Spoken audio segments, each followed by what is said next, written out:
It's Calgary's podcast on the Canada's Podcast Network. Today's guest is Cissy Chen, who is founder of Rumble Boxing Studios. Thanks for joining us today. Thank you for having me, Mario. Okay, let's start off about, what is Rumble Boxing Studios? Rumble Boxing Studio is a fight club meets nightclub concept. We box to the music, to the beats, group fitness, and we have a great time in every class while burning calories and building your own mental health. When did you start it?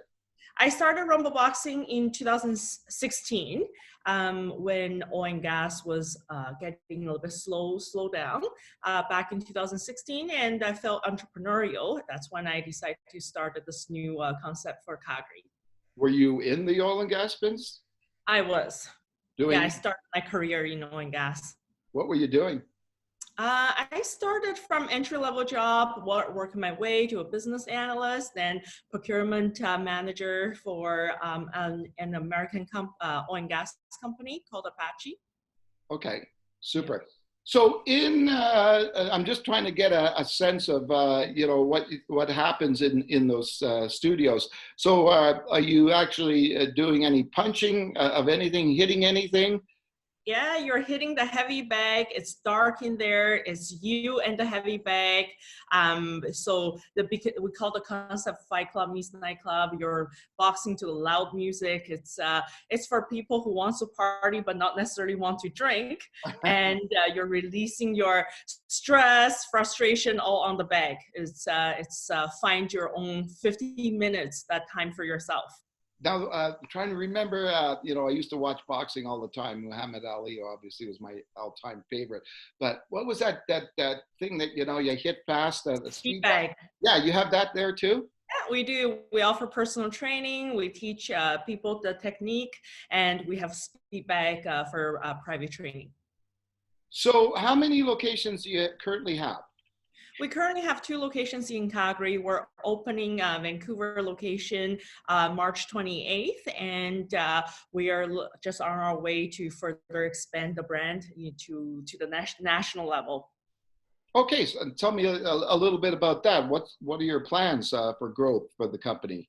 So we have a 5-year plan that we will mark our footprint in the Canadian major cities. So having 2 locations in Calgary, 2 in Vancouver, and having 2 in Toronto. Okay. Where did this come from, this idea? Like, do you have some interest in boxing in any way?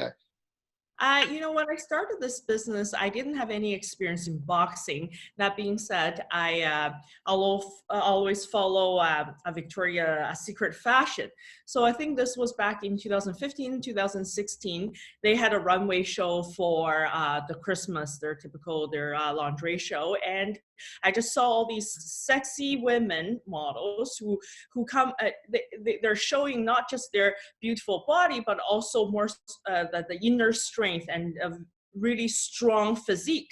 So the way that they presented it was through boxing. They were all geared up, and the Victoria's Secret models were using boxing as part of their training. So I fell in love with that concept of beautiful but strong. Okay, super then. You obviously do it yourself? Yeah, I do. What do you like about it? It's so good to hit the bag. It's sometimes you just want to hit, but people won't let you hit them. So it's really nice to hit the bag. And also it's, you feel really strong once you start hitting the heavy bag, and also just lose myself in the music.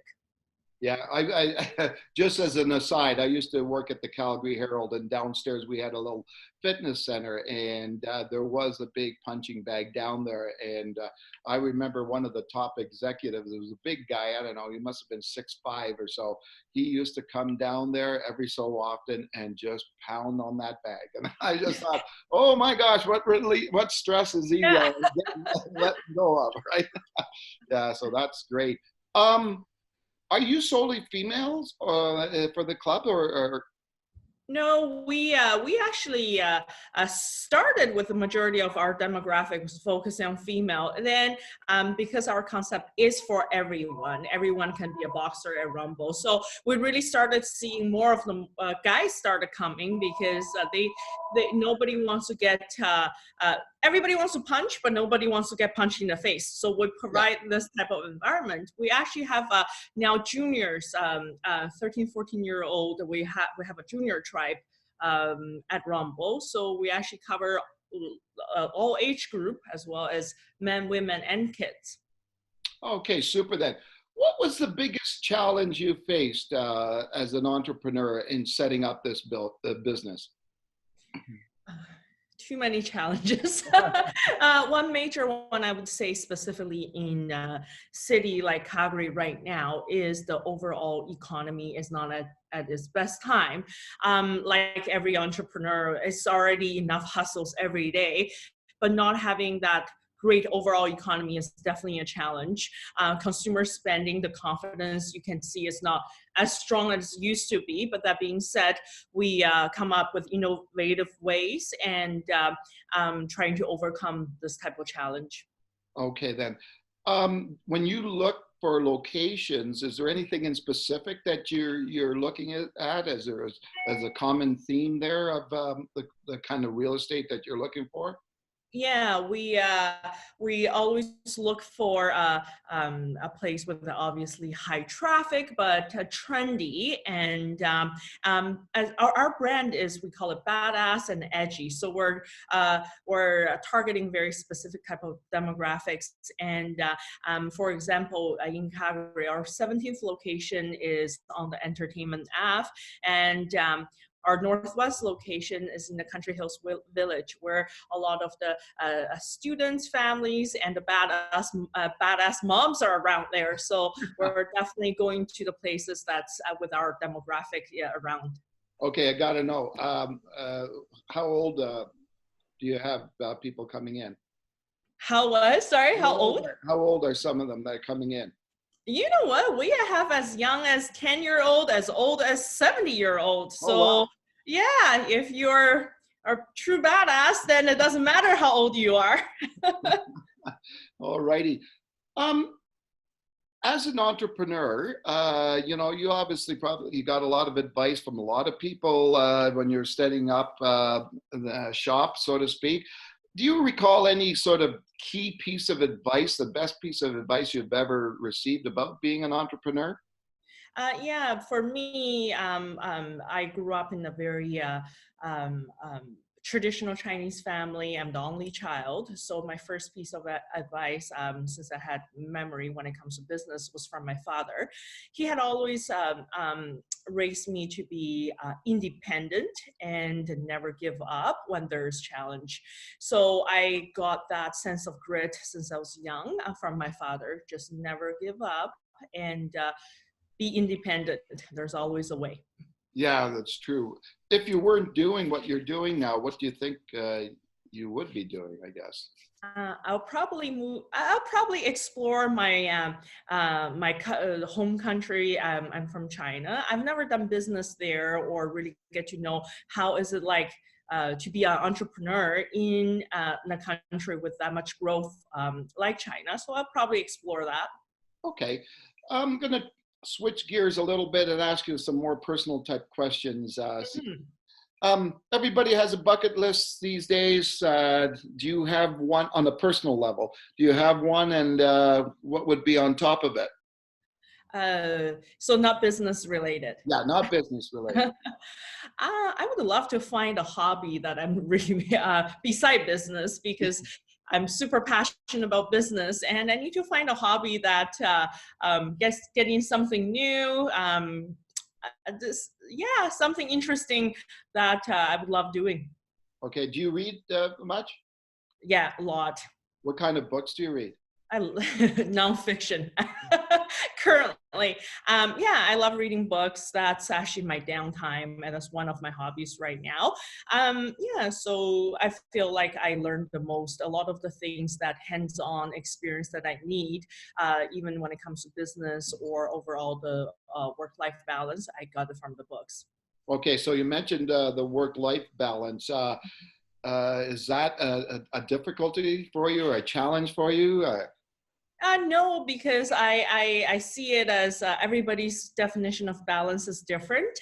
For me, when I'm so passionate about all my businesses, and that's if I get to do that for the most part, I feel like I'm very balanced. Okay, super then. How would you describe yourself in one word, and what would it be and why? Passionate. I'm a very, very passionate person. Anybody who interact with me, whether sometimes I could be feisty, but that all come from a place of passionate about what I do. Yeah. Okay, super. If you have I'm just wondering, do you have like a daily routine that you follow every day or? Yeah, I'm pretty disciplined with my schedule. So every morning I would wake up. The minute I open my eyes, I think about my business. So right away, my team would start getting messages of the direction of the day or the month from me. So yeah, every morning you can expect a message from me. At probably 6:37 in the morning. Okay, super then. Do you travel much? Yeah, I do. That's a great way for me to get more. Get inspirational ideas and see how other cities entrepreneurs are coming up with super creative concepts and how the business are like in other cities. That's love traveling. Okay, any specific place that you enjoyed most? I love New York. It is a city that never sleeps, Like exactly. and yeah, and I never get bored in that city. Even after going there for the 10th time, I still find there are tons of places I haven't visited, and I mostly get really inspired by the hustle in that city and the great concepts every day that something new is happening. Okay, speaking of travel, I'm going to present a scenario to you. Okay, so we're Okay. gonna take you off away from here, away from Calgary and then Vancouver. We're gonna bring you to a tropical island in the middle of the ocean, beautiful island, right, where there is no technology at all in that island except for one phone booth. Now you can use that phone booth to give us a call and we'll come pick you up and take you back home. So a couple of questions from that. How long do you think it would take you to make that phone call to say, hey, bring me back? and, and, Uh, and what do you think you'd be doing while you were there? Oh, I probably won't last more than 15, 30 seconds before just making the call, get me out of here. I'm a very, I'm a big city person because how I grew up in a city with 10 millions of population. So leaving me on an island is probably not, I won't feel very comfortable about that. Okay, then. Oh, forgot to ask you one question. What's your best punch? What's my best punch? Yeah, jab. The hooks. Oh, the left hooks, you pivot, you punch really hard as the best way to release that stress. Okay, great. So I take it then that you're not a person that you want to meet up in a back alley with and say something stupid to, right? Yeah, I can fight my own fight. Okay. I appreciate you taking the time, Cissy, to be with us. Anything you would like to say before we go? As really grateful to have this opportunity to be on your show. And we do have our Pink Shirt Day coming up at Rumble Boxing on February 26th. We're a big champion when it comes to mental health, youth mental health cause. So that's an event I'm really excited to be part of. Hopefully we'll see you down at Rumble wearing pink and raise some money with us. Yeah, I definitely, like everybody else, has some stress to release. Yeah, you can imagine whoever it is and punch it really hard. Can we put photos of people on the punching bags? You bet. Does anybody do that? You know, we definitely have, sometimes everybody has their bad days, and we do have see people really releasing their emotions on the bag for sure in Yeah. every class. Okay, super. Thanks for joining us today on Calgary's podcast, Cissy. Thank you very much for having me.